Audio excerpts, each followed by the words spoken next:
going through both sides, growing your business. It's lead generating for buyers and sellers, making seller listing presentations and getting listings, which is really a good place to focus, making buyer presentations and getting buyer agreements and previewing your real estate on a daily basis so that you know the market in which you want to sell. And then running your business is to market those seller listings, show buyers houses, negotiate contracts, transaction management to closing, vendor management, setting goals, compliance, risk management, attend training, get coaching, and managing your money. The goal of our time is to model what successful agents do every day and show how to do it. So we can go to the next slide.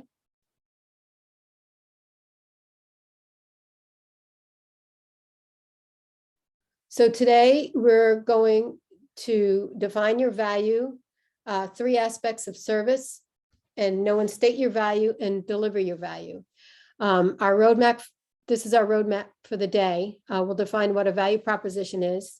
Next, we'll explore 3 essential aspects of the service we provide, and then we'll dig into your unique qualities of value and finally craft your powerful value proposition. My value proposition, I always tell my clients that I am there for them. I listen to them. I really try to focus in on what their needs are. And I always tell them I became a real estate agent because the real estate agents that I used, I really never cared for. And I didn't try to express to them how I wanted to be treated when I was looking for a home. And I just felt like nobody ever listened to me. So I'm always very clear to them that I need to know how I can help them through the process with the least amount of stress possible. Some of my clients want me to call them every day, send them listings every day, and just keep at it, where others are like, I'm going to look through your site. When I see something, I'll call you and then we'll go and look. So I really try to let people know that I work with them the way they want to have me work for them. And with my sellers, I do whatever I can in my power to keep them informed, keep them updated, let them know how many people inquired about their home. I show them the stats through MLS. Even I look on Zillow daily to see how many people looked on Zillow and how many times it was saved, to really just let them know what I'm doing. I show them the ads. I show them the results to those ads, and really just stay focused with what their motivation is to sell, what the comments back from other agents are, and just keep the lines of communication open. To me, that's what I feel my biggest value is, the fact that I really work to keep communication open with all the people that I work with. After we go through this, we'll get into daily success habits, and there's build your database, script practice, lead gen, and contract practice, which we will probably just review quickly, and then you can do that on your own or during one of our power hours that we have daily on Zoom. Okay, we can go to the next slide.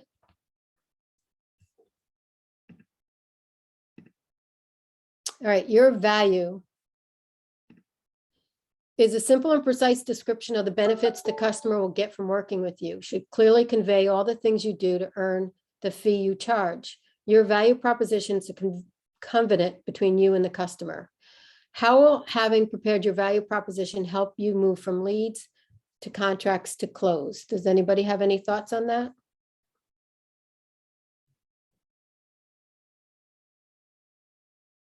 I'm sorry, did you ask for the next slide?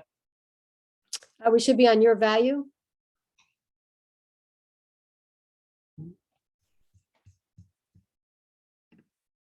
Should be slide 4.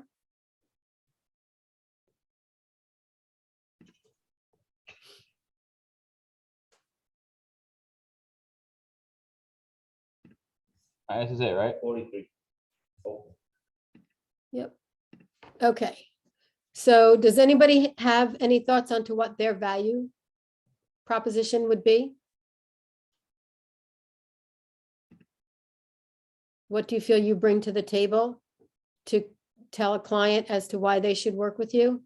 Has anybody worked on that?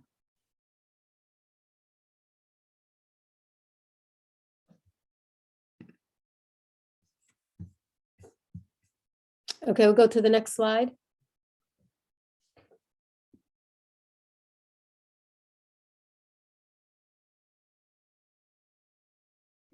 We'll go to number 6.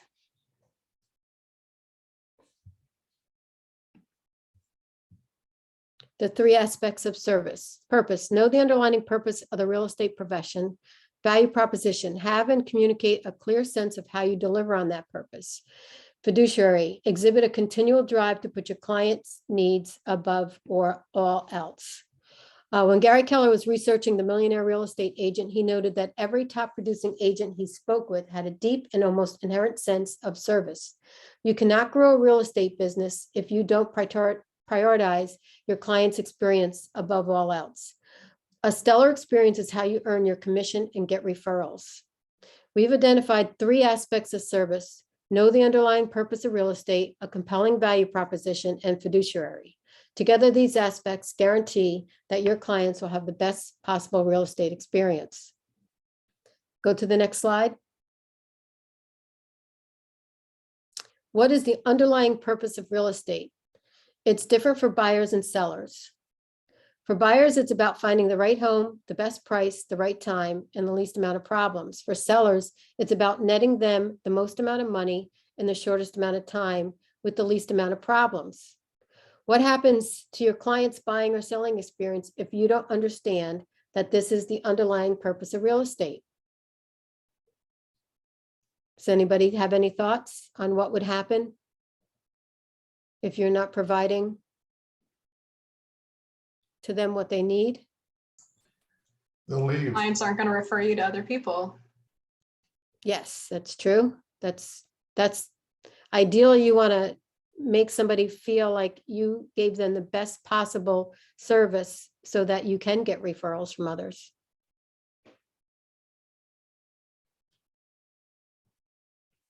What else can you get at the end of a transaction if it went really well to help? Negative. I mean, I really think that a deep sense of satisfaction. I mean, if it goes well and on all parties, for myself as an agent, if I feel like I've done a really good job and I've gotten people, you know, a wonderful home, there's a deep sense of satisfaction in that. And I think, I mean, obviously you can monetize that. Like when the clients are satisfied, yeah, you're going to get referrals and that, but I think that to me, it's a little bit higher purpose than just the money. It's that they're in the right place and that they maybe they're going to make their home there, or they're raise their family there and be part of the community. And there's some intangibles. It's not just about money, but I think those intangibles can translate into monetary later, whatever. and what do you feel some of the things that you as an agent need to make sure you're watching out for your clients? You are here. You're cute. What's up? Nothing. I'm gonna mop up there, so All right. after. Like what are the potential problems or obstacles that might come up that you as an agent need to be aware of that you can help your client through? Well, certainly doing due diligence on the fiduciary side of things, making sure that, like I'm thinking of it from a buyer's agent at this point, making sure that what is being said is being said, making sure that the inspection comes back with the information that we need to either negotiate, or that they know that that's a safe house, that it's functioning and it's working well, and that their kids are going to be safe there. Just doing the kinds of focus on the details so that each step along the transaction is that they're being protected and their interests are being served. And any material facts or anything that you do know about the home that you share with them so that they're going into it with their eyes wide open. Right. Make sure they do all the types of inspections that are necessary to make sure that they know what they're getting into. I know I'm waiting for a closing right now because I had them do an extra septic inspection because I found some old paperwork from an old listing that made me very nervous. So unfortunately held up our closing a little bit, but I wouldn't want to walk into a new home that I knew the septic might not last. So sometimes you don't want to tell people. I had one of my earlier closings when I first became an agent. I had the listing and I had the buyer. And this was when one of the storms came through. I don't know if it was Sandy or Irene or any of them. It was in Lake Katrine. And I knew that there was a lot of flooding around. I went to the house and I parked in a parking lot nearby and was staring at the house, which was surrounded by water. I was like, oh my God, I didn't even know what to do. So I called the buyer because the closing was like a week and a half away. And I'm like, I just need to tell you that the house is flooded and there's water, all around the house. And, I'm not sure if it's in the house, but there's a lot of water here. And thankfully, they're like, oh, we appreciate you calling and letting us know. But we were there last night, bailing out the basement with the sellers, helping them get the water out. And they still bought the house. To this day, I can't believe that they still bought the house. But, I was just looking at it going, well, that's the end of this sale. This is never going to happen. But that was my fiduciary to my buyers, as well as, I had to let my sellers know that I was going to call these buyers. It was just, you have to let everybody know what's going on. That one happened to work out for me, but I was like a brand new agent. It was one of my first deals. I just was like mortified when I saw that house. I can imagine that the level of trust that brought, again, might be an immediate intangible, or you might have even lost that, but the level of trust, I think those buyers will be your customers forever because you made that phone call. I think that's a long-term investment in trust. Right. And that's what the key is, to get people to trust you, because, as they say, most of your clients are going to be people that know, like, and trust you. And that is definitely key. I mean, there are some calls that you have to make sometimes that you just got a knot in your stomach saying, oh my God, I don't want to make this call, because it could just go south. But you have to let people know that you are looking out for their best interest. Mhm. And it's their biggest investment that they're going to make. And I've gotten to know some buyers, I still go up and visit them. We stay in touch. When things happen, I have one couple that's having a baby in their new house, and they just keep sending me pictures of the nursery and how happy they are that I helped them find that house. I mean, I sit at closing sometimes and people are so excited. I'm a crier. So, there's a lot of, a lot of happy tears, and I've walked into houses after looking at 10 homes and not finding the right one. And, people walk into the middle of the house and start crying, going, oh my God, we found our home. And it's very rewarding. And you build great relationships. And the key is, after you sell them a home or you work with them, is to stay in touch with them and keep those relationships going. And that's how you build your business. And that's how you get referrals. And I have a new buyer I'm working with now that the agent called me from the state in which she lives. It's in Illinois. And she's called me. She goes, I read all your Google reviews, and I have a good friend of mine who's going to move to your area. And that's how she found me. She went through my reviews of other customers. And that's how I got a new buyer. So your value and how people speak about you and potential referrals is just huge. So that's why your value proposition is just such an important part of how you present yourself. We can go to the next slide.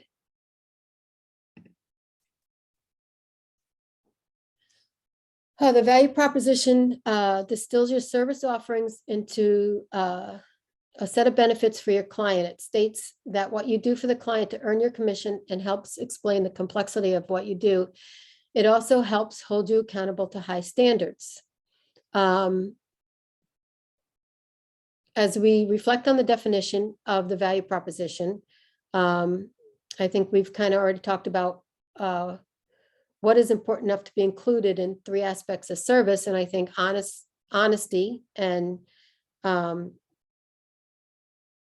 being full disclosure with anything that you know about a property to your potential buyers and even sellers is definitely important.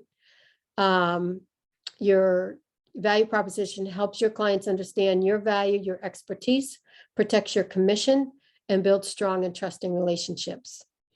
We usually have a loose understanding of how we provide our clients with value. It's easy to forget that they might understand very little of the value. Your value proposition is what you bring to the experience. It's your statement phrases, your skills, your expertise, your insights and language that makes them relevant to your clients.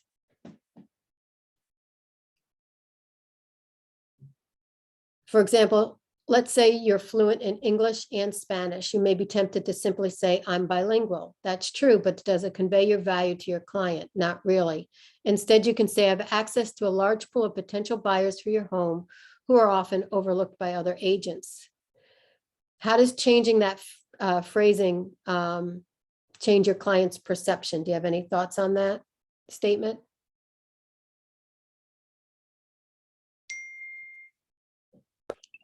I think it opens it up a little more broad than just the language. It could be, any kind of different buyer that would work for the property instead of just saying, I can attract people that speak Spanish and English. You could, that kind of makes it a little more vague. And just to open it up that, you are willing to work with everybody, that could be even towards a fair housing, but that you will help anybody that needs a home find a home, and you will search high and low to find the right match for people. We are going to kind of really talk about what your value proposition is. We'll go to the next slide. So the final aspects of your value proposition is fiduciary. Do you know what that means as far as to be a fiduciary? And how that is different than a functionary?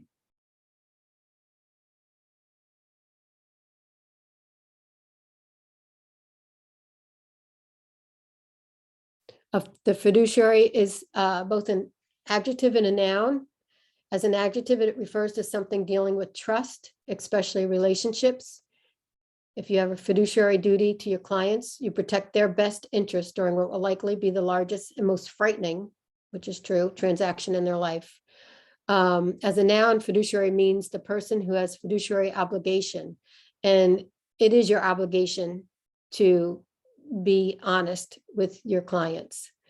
A functionary is one who completes tasks for their clients, whereas a fiduciary completes tasks and goes beyond by placing their client's interest ahead of all others, even their own, meaning like if there's a situation in the house that you find out about, even though you may lose that sale because you have to disclose that, you know that you have to do that because it's in the best interest of your client, who is your main priority and fiduciary. So even though those calls are hard, you have to make them. Being a fiduciary is a big deal. It's an honor. It's more important than ever in today's market to wear this badge of honor proudly. Helping your clients understand their fiduciary, your fiduciary role in their transaction is a big part of your value proposition.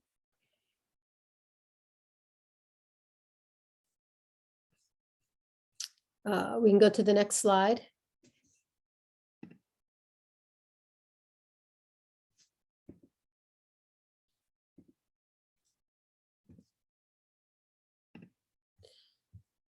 Now we're going to talk about your value proposition, look at some of the data around what clients want. We're going to get a big picture, look at our current real estate market, and we'll discuss some of the ways that technology can boost your value proposition. You should be on page 4 through 6 of your participants guide. Do you guys all have your participants guide?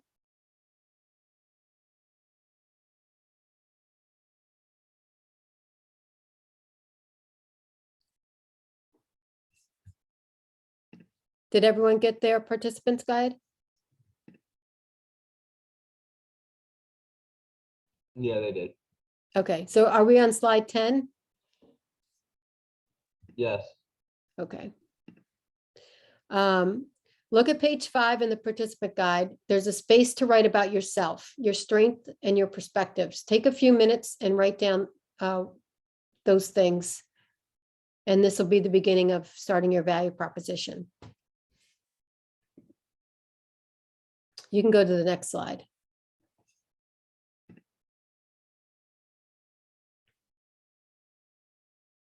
And when you're done writing down those things, just let me know so we can move on.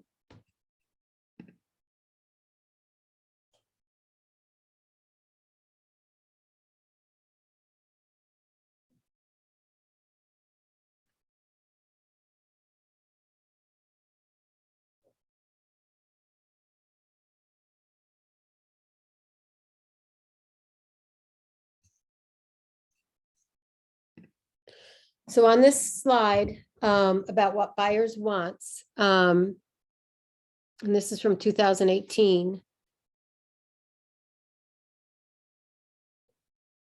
The buyers wanted help to find the right home to purchase. They wanted help to negotiate the terms of the sale, help with price negotiations.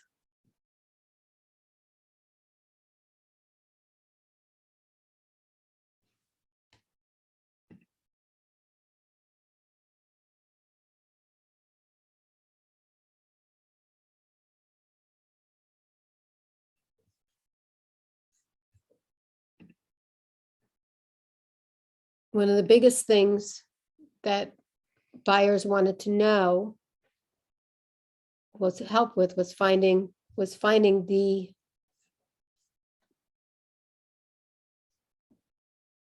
right house. Did anybody start writing down what they feel they bring to the table? Does anybody want to share anything?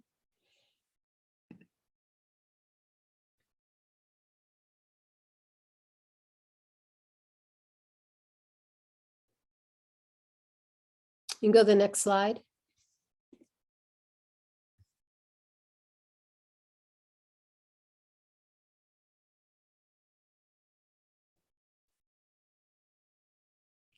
When asked the most important factor in choosing a real estate agent, these were the top 5 answers from buyers. And the list should be in your student handbook. They want the reputation of an agent, that the agent's honest and trustworthy. The agent might be a friend or a family member. Their knowledge of the neighborhood.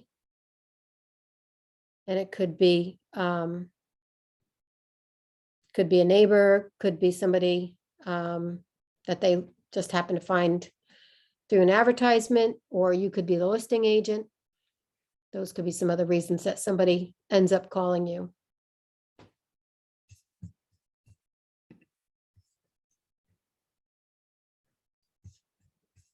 Does this list surprise you of how people choose an agent to represent them?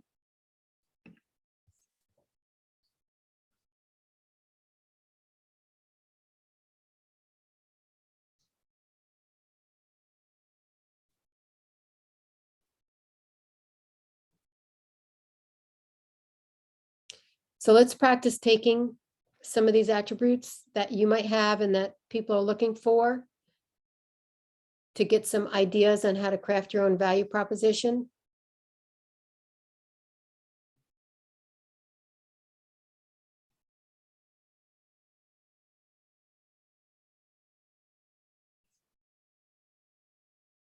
some of the things, like if you're speaking about the agent is honest and trustworthy, you could put, you can depend on me to help you make the best decisions, or I work to serve in your best interest.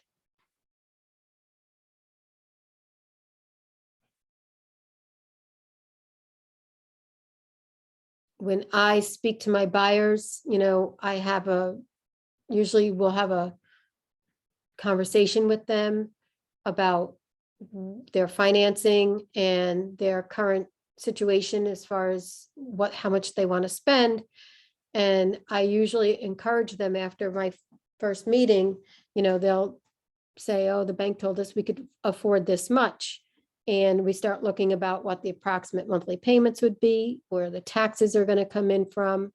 And then I really sit down with them and say, tonight when you go home, you should really look back at the past 6 months to a year.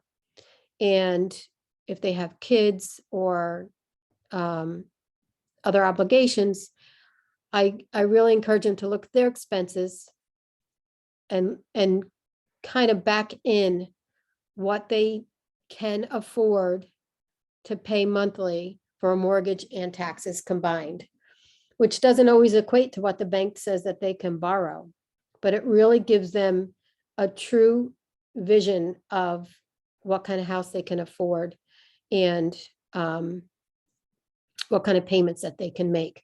And we kind of make it a little bit more realistic. And I remind them, do you like to go on vacation? Does your daughter take dance class? They start talking to you about different things that they do in their life. And you have to remind them that if they still want to do these things, they really need to fine tune how much money they can spend.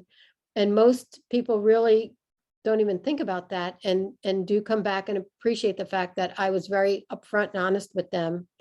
And it helps me because I don't want to waste time showing them houses that they can't afford. And it helps them to really see realistically what it is that they can spend monthly on their home without being house poor and not being able to make the car payments or buy the groceries, or maybe take a vacation trip or whatever it is that they like to do. So those are just some of the things that when you're speaking to a buyer, some of the topics that you can discuss with them to show them that you are not just going to sell them a house because the bank told them they can afford that much, but you really are caring about them, their family, and that they can not only afford a house, but also be able to afford to do some of the other things in life that they like to do. Does that make sense? Yes.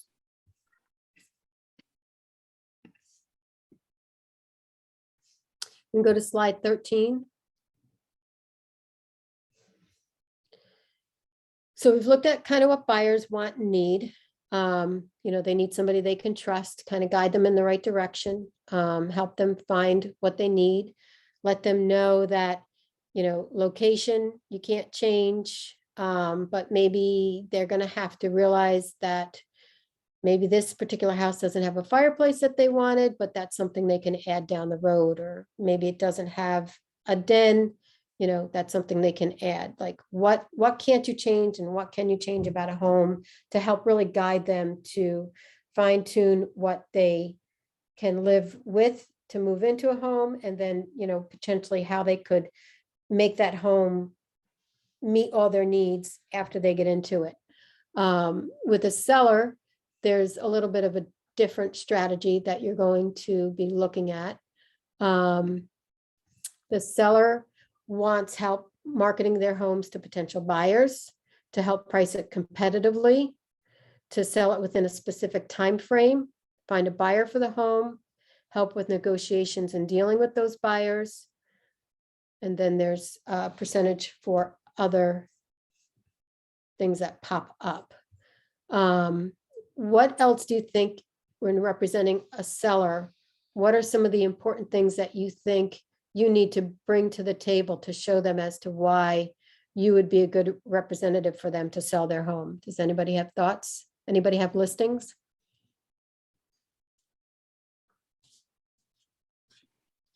I don't have any, so.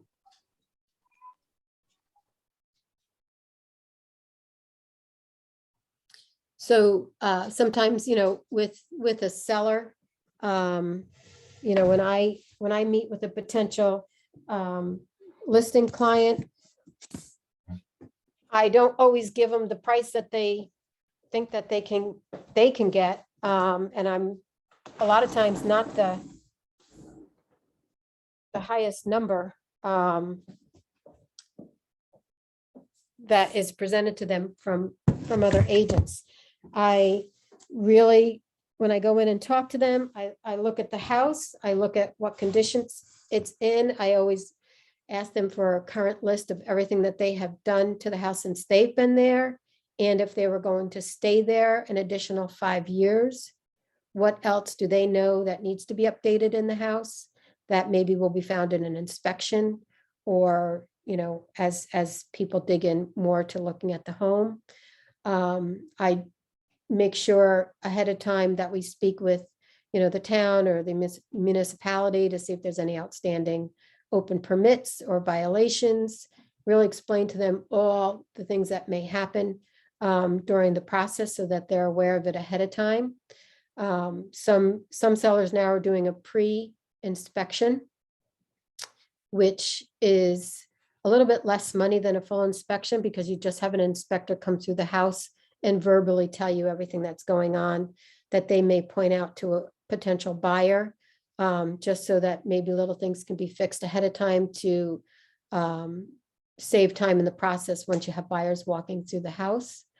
And I really try to give them every scenario of what may or may not happen ahead of time, try to get all the documents that I know buyers are going to ask for, and really be realistic about what their motivation is when they want to sell, what it mean to them if they could have the house sold within 60 days versus 6 months because we priced it too high, and really talk to them about the advantages to pricing it correctly for whatever market we're in when they go to sell. And I've won quite a few of those listings because I've shown them that I'm looking out for their best interest, being realistic, and showing them proof by really going through the comps of similar homes in the area, to show them what sold, know how many days on the market, and to let them know that I am familiar with the area, the neighborhood, and what buyers are looking for. So I really work hard to build their trust that I'm looking out for their best interest, and showing them the value of not being the highest priced or overpricing it, and trying to find out what their motivation is.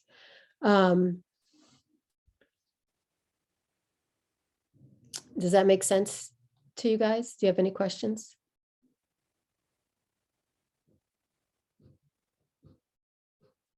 What if somebody's not really in a rush and they kind of don't have a timeline? They're kind of just like, well, I just want to see if I get, some good offers. So you have to have that conversation with them to find out if it doesn't sell, do you have to move?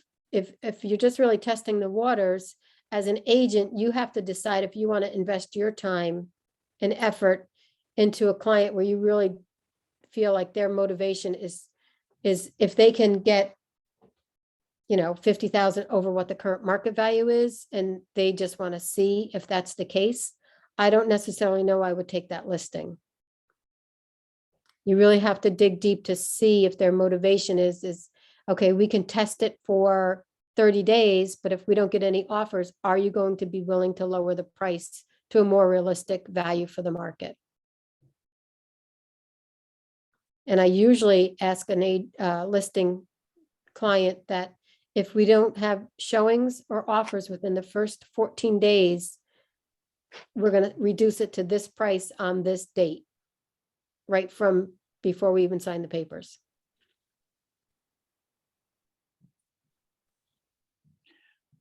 I would also be concerned, especially in this market, have the conversation with the seller, like, well, what happens if we go ahead and we test the market and you get offers within 3 days? Like, where are you going to live? have you considered where you're going to be and where you want to live and given this market, what if you're getting priced out of the properties by other buyers where you want to go? So I have a little longer conversation about what they really want and I wouldn't want them to be in a situation where, they don't have a house. Are they willing to rent until they find someplace, or where would they go? Yeah, that's absolutely 100% perfect, what you just said, because that is, even people who need to go somewhere and have to sell, that's a great conversation to have with somebody to make sure they're prepped. Some places now, agents now are writing right into the agreements that they need a 30-day lease back, or they need to be able to, live in the house an extra so many weeks till they find their home, or it's contingent upon them finding a home. So that's an excellent point and a good conversation to have with a potential seller that might be on the fence, to really know if they have a plan in place for their next step. That's great. I go to the next slide.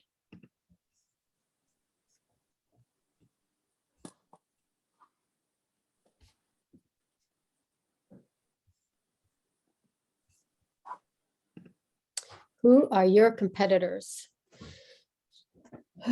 We have a lot of competitors, right?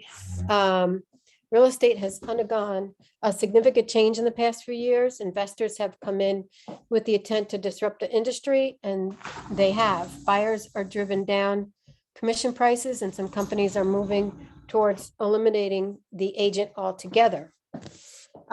We've seen that happen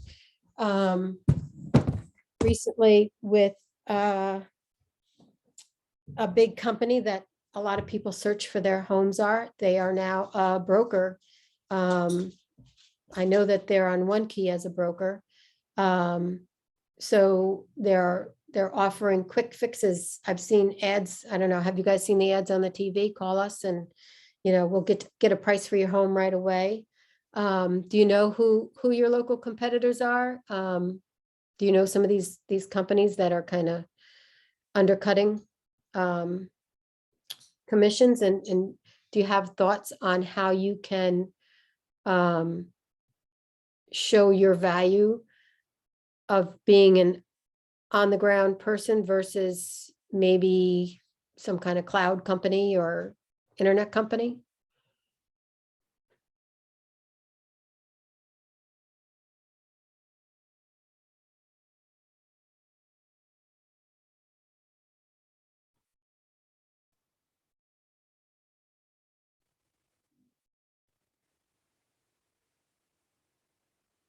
How do you feel when you're buying something?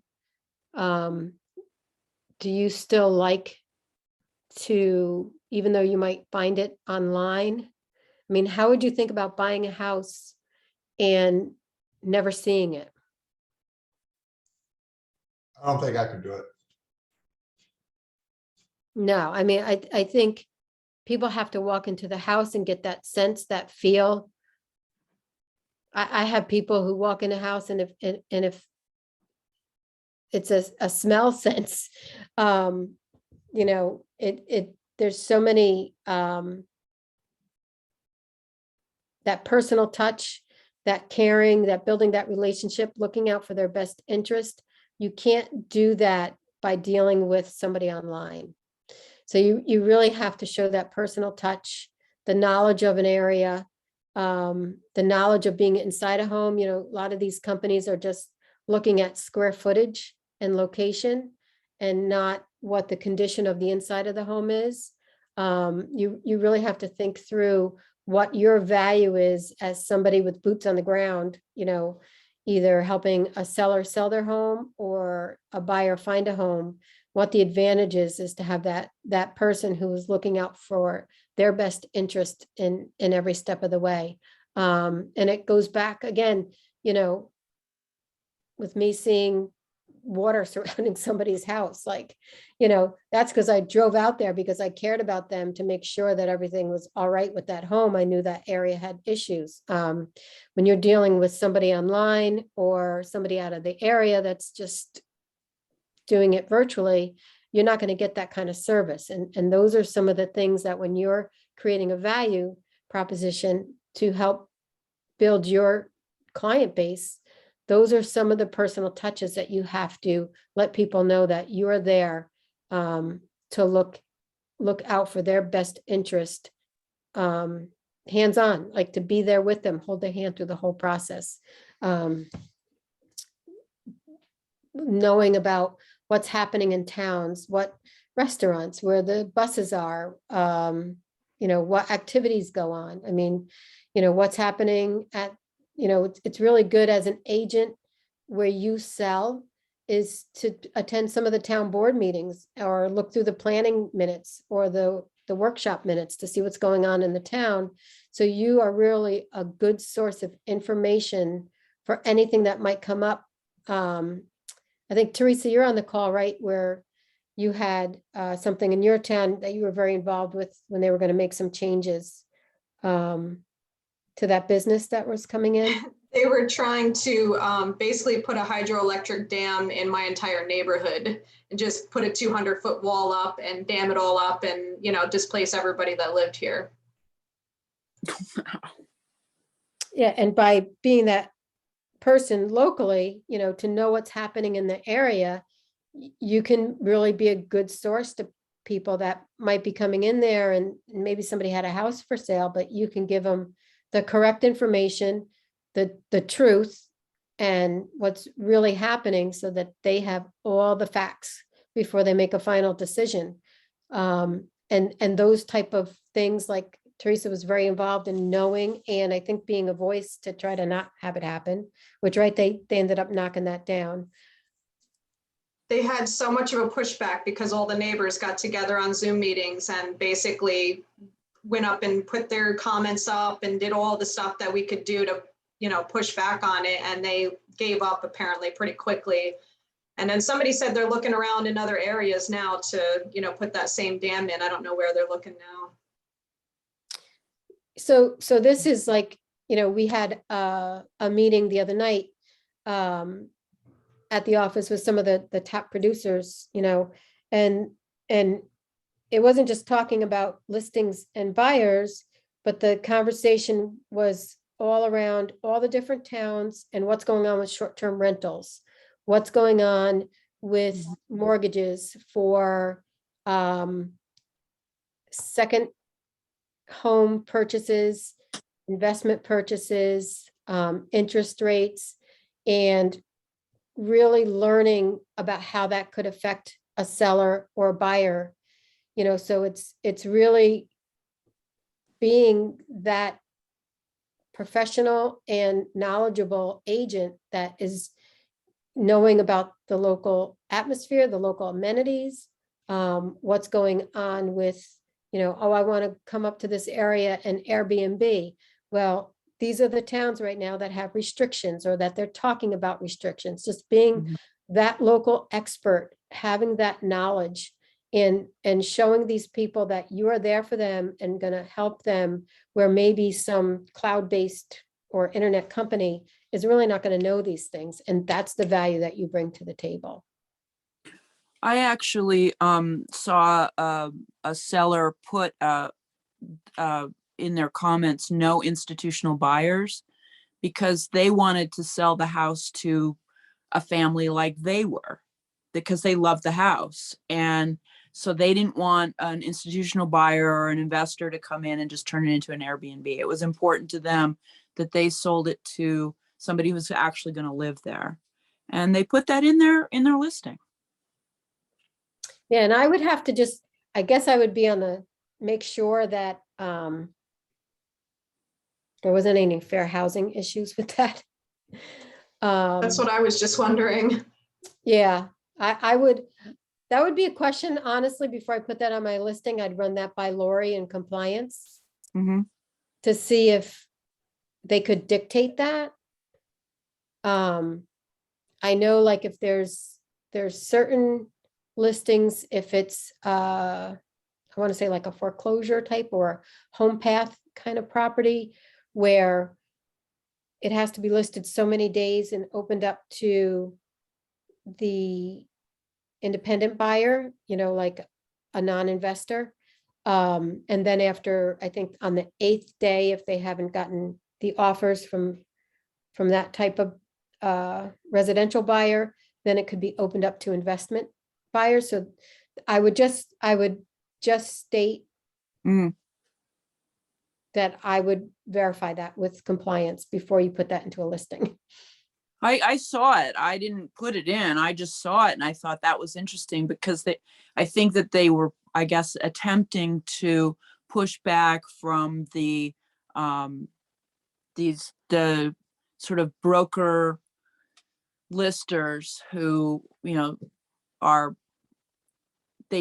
they were testing the market and not really, how can I put this? They were listing properties to test the market so that they could come in at a higher than market price and buy the property and then just flip it. Right. Yeah. No, I know, yeah, I understand the reasoning, and I'm not sure, like, I know you didn't put that into one of your listings, but Right, if that ever right. came up, I think I would want to verify with compliance that we could do something like how we can do that or how that can be worded. Just to make sure we're not breaking any fair So housing. if they're marketing it to everybody, real people that are everybody, is the concern that like an LLC is an entity and so they can't discriminate against an entity? Like if an LLC, I don't know. I don't You know think you how can, because corporations like, are now persons. I'm wondering if that's what you're thinking, that corporations have fall under the fair housing because they're entities, they're legal entities. yeah, I'm just like now, like even with fair housing, you can't even discriminate where they get their money from. Like say for in the past with rentals, like with landlords, at one point in time, like they didn't have to accept, like say a Section 8 voucher. Right, I see. But now they can't turn that away. You can't, if they have, you can't discriminate against what type of income they have. So I would just, now I'm gonna ask Lori, because now I'm curious. And I'll let you know what I come up with. Because I'd have to see, I know some people, like even in here, I live in a Sopus, and there was a house for sale, and they wanted actually to make it like a group home, like an investor wanted to come in and buy it. And the seller didn't want that, and the neighbors didn't want that. That really blew up big. But I'll find out from Lori, just like what the difference is on how you could word that. Like I said, I know there's certain instances when it's like through a home path situation, when they're the ones that list it, like it's a foreclosure or a short sale. There's like a window of opportunity for first-time home buyers. And then after You have to so live many in the days- house and you have to sign a thing stating that that you're gonna be living there. Right. It has to be owner occupied. Yep. But they're limited to 8 days, listing that for owner occupied for 8 days. Did you say? Yeah, there's like a window on some of these listings. So I'm gonna dig, now you got me thinking, I'm gonna dig in a little deeper with Lori just to see kind of how that all comes together, because now you've got me curious. Yeah, no, I'm very curious because that was right in my neighborhood and I was really surprised to see that. And I thought, wow, that's interesting, because I guess it was some pushback against, like all the Airbnbs. It was a private pushback against that is what was happening. But Yeah, do they I'm have gonna- the right to do that? I don't know. Yeah, I'm gonna talk to Lori I'll probably be on the class. Well, I'm teaching the class Wednesday. And if you guys are here, I'll try to have an answer by Wednesday. Okay, you're teaching next Wednesday's This, Spark? the buyer class on Wednesday. Oh, the buyer class on Wednesday. Okay. I went through it over the weekend. I don't think it's going to be a very long class, but I'll be there. So let's see, we are on slide 16.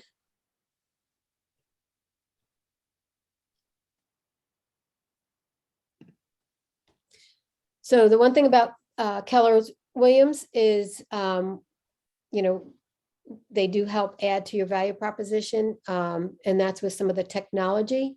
You know, I know you guys have gone through Command and the app, and you know how that helps the clients. I don't know, when you have buyers, are you using your app on a high level or no? Is everybody on the call using the consumer app? I love it. So I use it a lot. And I don't know if you realize, like, if you get them to log into your consumer app and choose you as the agent, you can look and see everything that they're looking at on your command. Their information goes directly into your command as a lead. And when you go to their contact page, you can see what they're searching. They can make a favorite list. And then you can just open it up on your website and find the MLS number, and you can say, hey, I saw you were looking at these listings. You know, they're on your favorite list. This one's available, this one's not available. You know, give them the information before they even ask, and really get a feel from what they're favoriting, what they like. And then maybe you could search out other homes similar to that, and send them other homes as well off of MLS. And they can do saved searches. And some of those searches, what's nice too, is if you're just on one MLS, you can do a saved search, but it's only houses that get listed on that particular MLS.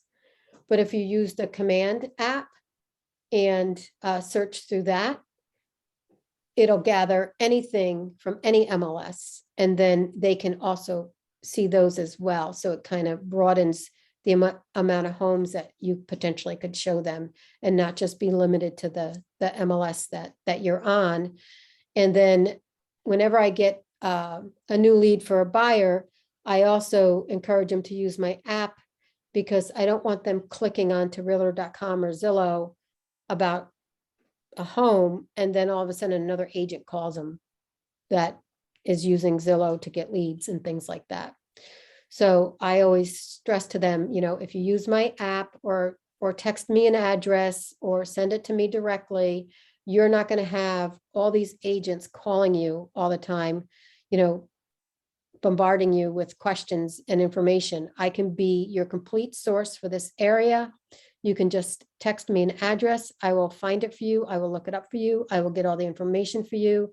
And this way, you're not going to get called every day by 5 different people and just waste your time. You know, I really show them that I'll set up a search for them that they'll get any new listings right away. I'll offer to do, if they're out of town, a video walkthrough so that they can at least do like a FaceTime with me and really see if it's worth a 3-hour drive up here to see that particular property. I really try to go the extra mile to show them that having me as their local agent, their local contact, will provide that huge value to them that some of these other companies that are really not personalized can't do for them. And I send them to the Ulster County Alive website. I don't know if you're familiar with that. Tells about shopping, tourism, activities, the calendar, that's everything that's going on in Ulster County. I always link them to that so that they can really get a good sense on the different towns and what's happening. And I also will let them know, if you want to do an Airbnb, I will find out from that town the exact rules and regulations, and I will send that to you. Some internet-based company is not going to go that extra mile. And that all needs to be part of your value proposition as you're speaking to people and telling them why they should use you.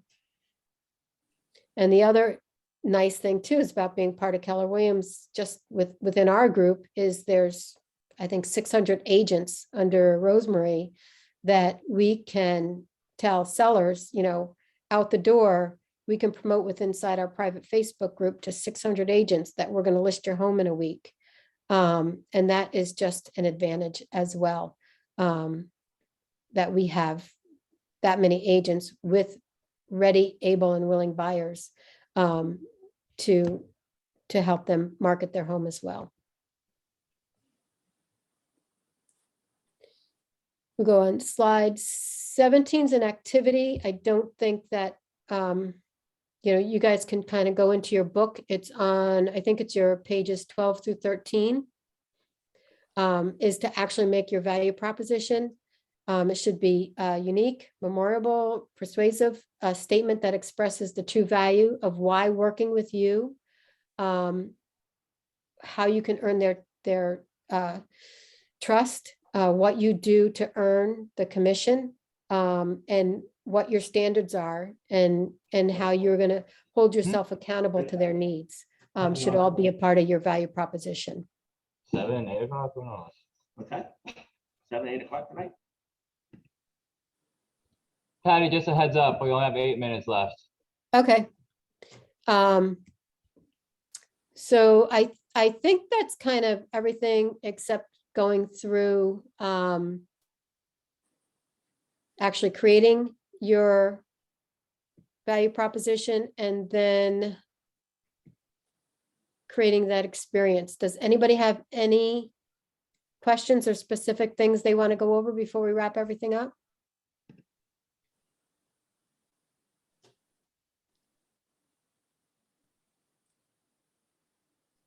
I appreciate the conversations we did have, especially since I really was just coming in to spy on the meeting just to see whoever ran it, how they did it.